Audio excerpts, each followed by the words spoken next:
Bulletin की। UP महिला आयोग के फैसले पर विवाद छिड़ गया है। जी हां, कांग्रेस ने महिला आयोग के फैसले पर ऐतराज जताया है। यूपी महिला आयोग ने महिला सुरक्षा से संबंधित कई निर्देश जारी किए हैं। यूपी महिला आयोग की अध्यक्ष बबीता चौहान ने मुख्य सचिव को पत्र लिखा है। महिला आयोग ने महिला सुरक्षा को लेकर कई नए तरह के आदेश दिए हैं। आयोग की अध्यक्ष बबीता चौहान ने इसको लेकर चीफ सेक्रेटरी को पत्र लिखा है। नए निर्देशों के मुताबिक बुटीक में लेडीज टेलर, सीसीटीवी कैमरों का होना अनिवार्य हो गया है। इसके अलावा महिला जिम या योगा सेंटर में महिला ट्रेनर का भी होना अनिवार्य किया गया है।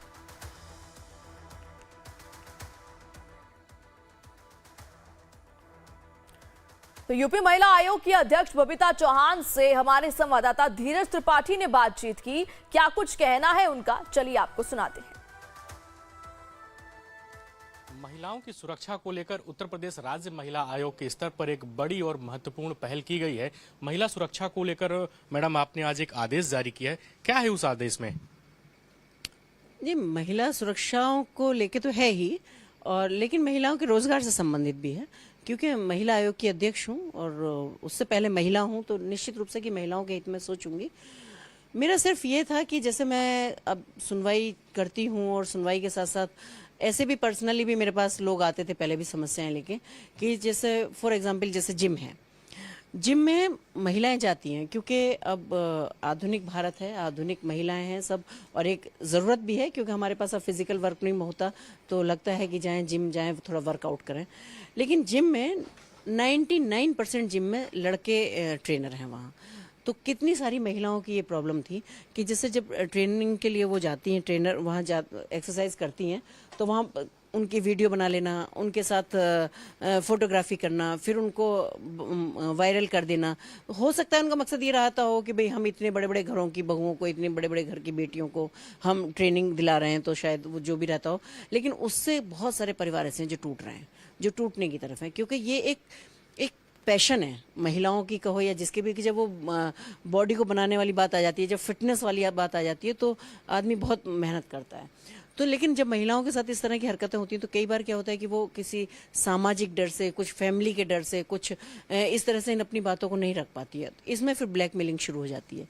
जब ब्लैकमेलिंग, क्योंकि बहुत सारे किस्से ऐसे हुए हैं कि जो जिम ट्रेनर हैं, मतलब मुझे कहते हुए भी आपको ऐसा नहीं है, क्योंकि कितनी बार देखते हैं, कहते हैं भाई कितना कमाता होगा, 10,000, 15,000, 20,000 लेता होगा। अब बोले अगर उसका गेटअप देखा जाए तो वो कम से कम उस वक्त जो होता है कि उसके पास 85,000 के लाखों रुपए की एसेसरीज होती हैं, 2 मोबाइल फोन रखे हुए हैं, आप ब्रांडेड जूते पहने हैं, ब्रांडेड टी शर्ट पहने हैं, सारी चीजें ऐसी है। तो ये भी कहीं ना कहीं एक प्रश्न था कि ये सब क्या हो रहा है यहाँ से। तो इससे क्या था कि महिलाओं का शोषण भी रुक रहा था, महिलाएं सुरक्षित भी होंगी, और दूसरा ये है कि जब हर फील्ड में महिलाएं हैं तो हम जिम में महिलाएं क्यों नहीं रख सकते? ऐसा तो नहीं है कि हमारी महिलाएं जो है वो ट्रेंड नहीं है या हमारी लड़कियां ट्रेंड नहीं है। जब वो इतना जिम कर रही हैं तो निश्चित रूप से वो खुद भी ट्रेनिंग देने लायक है ही ना। और तो मेरा सिर्फ ये कहना है कि आप लड़के भी रखें, एक तो उनका पुलिस वेरिफिकेशन होना चाहिए, प्रॉपर वहाँ सीसीटीवी कैमरा होना चाहिए, और महिलाओं को भी महिलाओं के लिए, लड़कियों को, महिलाओं को भी जिम ट्रेनर के रूप में वहाँ रखना चाहिए। मैडम, ब्यूटी पार्लर हुआ, बुटीक हुआ या जिम हुआ है, यहाँ पर क्या आपने कुछ ऐसी स्टडी कराई है कि प्रशिक्षित महिलाएं इस स्तर पे हैं, इतनी संख्या में है कि ये व्यवस्था हो पाए? और दूसरा सवाल ये है कि आपने जो आदेश दिया है इसकी टाइमलाइन कितनी होगी, कब तक ये अनुपालन किया जाएगा? देखिए, इसमें मुझे लगता है कि सर्वे कराने की बहुत ज़्यादा ज़रूरत नहीं है, प्रत्यक्ष को प्रमाण की ज़रूरत नहीं होती। आप देखेंगे जाके जो छोटे छोटे मतलब ट्रेनिंग सेंटर हैं या इस तरह के, कि वहाँ इतने पार्लर के सेंटर हैं जहाँ ब्यूटिशियन के कोर्सेज किए जाते हैं। और आपको मैं बताना चाहूँगी कि हमारे अगर हिंदुस्तान की भी बात की जाए तो वो अच्छी ब्यूटिशियन जितने भी लेंगे वो महिलाएं होंगी, मेन तादाद अगर काउंटिंग की जाए। और अगर टेलर या फैशन डिज़ाइनर में भी महिलाओं की कोई कमी नहीं है।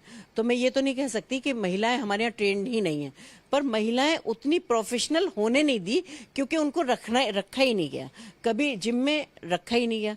और ये बात शायद कभी महिलाओं के दिमाग में नहीं आई कि हम ट्रेनर भी बन सकते हैं इतने अच्छा ट्रेनिंग के बाद भी। या जैसे मैं आपको बताऊंगी कि जैसे बुटीक हैं, तो बुटीक में 90% जो टेलर हैं वो जेंट्स हैं, जेंट्स टेलर हैं वही मेजरमेंट करते हैं। तो कभी ये सोचा ही नहीं कि अगर टेलर हमने जेंट्स रखा होगा तो मेजरमेंट के लिए हमें लड़की रखनी चाहिए। अगर टेलर है तो वो कर ही रहा है, टेलर अपना टेलरिंग भी कर रहा है और वो मेजरमेंट भी ले रहा है। फिर वहीं से वो शुरू होती है कि सारी वो बैड टच और गुड टच वाली बात आती है, जिसको महिलाएं नहीं बता सकती, क्योंकि अगर उनको कपड़े सिलाने हैं तो बुटीक पे जाना पड़ेगा तो उस टेलर के टच में रहना ही पड़ेगा, तो वो जब मेजरमेंट लेगा तो वो भी देना ही पड़ेगा। पर ये सारी चीजें जब मेरे सामने आई तो मेरे को लगा कि अगर टेलर है तो ठीक है, कोई बात नहीं, अच्छे कपड़े सिलता है, रखो उसे आप, लेकिन मेजरमेंट तो लड़की कर सकती है, मेजरमेंट आप लड़की से कराइए।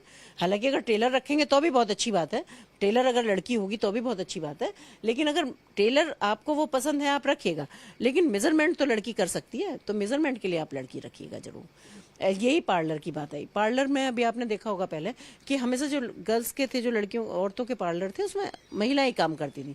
ये अब एक नया दौर 3-4 साल से शुरू हो गया कि उसमें लड़के काम करने लगे। अब ब्राइडल मेकअप हो रहा है, बच्चियां हैं मेकअप करा रही हैं, उनको साड़ी और लहंगे और वो सब भी कपड़े भी वही बना रहे हैं, उनकी फिर वही सोशल मीडिया पे उनकी वीडियो डल रही हैं, उनके फोटोग्राफ्स डल रहे हैं। मतलब मेकअप भी एक इतना इंटरनल मामला है कि जिसको पब्लिक प्लेटफॉर्म पे हर कोई देखना नहीं चाहता, लेकिन नहीं मानते वो, क्योंकि वो सिर्फ उतना ही सोच पाते हैं, वो सिर्फ अपने आप को प्रमोट करने के लिए उतना ही कर पाते हैं कि भाई हमने उनका मेकअप किया, हमने उनको दिया। आपने देखा होगा कि तैयार करने के बाद भी वो एक फोटो क्लिक करते हैं, सिर्फ इसलिए करते हैं कि सोशल मीडिया पर डालना है उनको। तो कई बार घर वालों को नहीं पसंद आती, कई बार रिश्ते तक टूट जाते हैं, कई बार घर में डिवोर्स तक हो जाते हैं। तो ये सारी चीज़ें हैं, मुझे लगता है कि ये एक बहुत बड़ा रोल है कि जहाँ महिलाओं को हम सुरक्षित भी कर सकते हैं और महिलाओं को हम रोजगार भी अच्छी तादाद में दे सकते हैं। मैडम, आपने अपना पत्र चीफ सेक्रेटरी को संबोधित करते हुए लिखा है, आपकी उनसे कोई बातचीत हुई और इस पूरे आदेश को आप इंश्योर कैसे कराएंगे फील्ड पे, धरातल पे? देखिए, अभी हमने सारे जिलाधिकारियों को अपना आदेश दे दिया है। अब जिलाधिकारी हमारे उन्हें प्रशासन के तौर पे, क्योंकि हमें प्रशासनिक मदद चाहिए होगी इसकी, तो आप जानते हैं कि ये तादाद भी बहुत है इनकी, चाहे वो पार्लर हैं, चाहे वो जिम हैं, चाहे वो जो भी बुटीक हैं, इनकी इतनी तादाद है, बहुत सारी तादाद है। तो अभी हमने नीचे उतार दिया है, उसको पारित कर दिया है। तो जो समझदार है, क्योंकि अभी लोगों पे ये कहने का मौका है, जो छोटे हैं, जो उस लेवल पर नहीं है, कि अभी हमें नहीं पता था।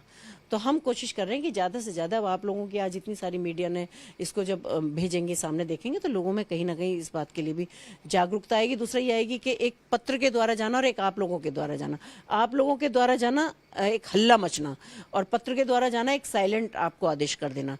तो मैं तो आज आप सबका बहुत बहुत धन्यवाद दूंगी कि आप एक इतनी अच्छी कॉज के लिए आज आप सब इकट्ठे हुए और आपने इस बाइट को इतने महत्वपूर्ण स्थान दिया और आप चला रहे हैं इसको। तो मुझे लगता है कि धीरे धीरे सबके पास बात पहुंच जाएगी और पहुंचने के बाद सबको फॉलो करना ही पड़ेगा और इसका फॉलोअप हम लेंगे। आपके इस आदेश के बाद रिएक्शन भी आ रहा है। समाजवादी पार्टी कह रही है कि ये तो अजब गजब का आदेश दे दिया है और भारतीय जनता पार्टी की 8 साल से सरकार है तो पहले ही कर लेना चाहिए, तो इस पर क्या कहेंगे आप? 8 साल से सरकार है तो जो हमारे सरकार को काम करना चाहिए वो सारे काम कर ही रही है ना। महिलाएं जितना सुरक्षित 8 साल के बाद हुई हैं, 8 साल से पहले तो आपके पास भी हैं सारी सुरक्षाएं कि कोई बहन बेटी सड़क पे नहीं निकल सकती थी, कॉलेज जा रही हैं, स्कूल जा रही हैं, उनका यही नहीं पता था कि वो वापस घर लौट के आएंगी। तो सुरक्षा की दृष्टि से तो ये कर ही रहे हैं ना। या प्रैक्टिकली भी अगर मैं कहूँ कि जितना मुझे पता होगा, जितना फील्ड की चीजें मुझे पता होंगी, शायद मतलब महिला की चीज महिला को पता होंगी, उतनी शायद पुरुष तक या आप लोगों तक नहीं पहुंचती होंगी। तो निश्चित रूप से कि आप आए हैं तो काम करने के लिए आए हैं तो काम करेंगे ही। जी। तो ये थी उत्तर प्रदेश राज्य महिला आयोग की अध्यक्ष डॉक्टर बबीता चौहान, जिन्होंने हमसे बात की और कहा कि ये जो आदेश दिया गया है इससे न सिर्फ महिला सुरक्षा बल्कि महिलाओं को रोजगार देने में एक बड़ी पहल साबित होगी। वीडियो जर्नलिस्ट सुंदरम केसरी के साथ धीरज त्रिपाठी, लाइव टाइम्स, लखनऊ। वहीं कांग्रेस की प्रवक्ता अंशु अवस्थी ने कहा कि ये फैसला महिलाओं को कमजोर करने की साजिश और तानाशाही रवैये को दिखाता है। सुनिए।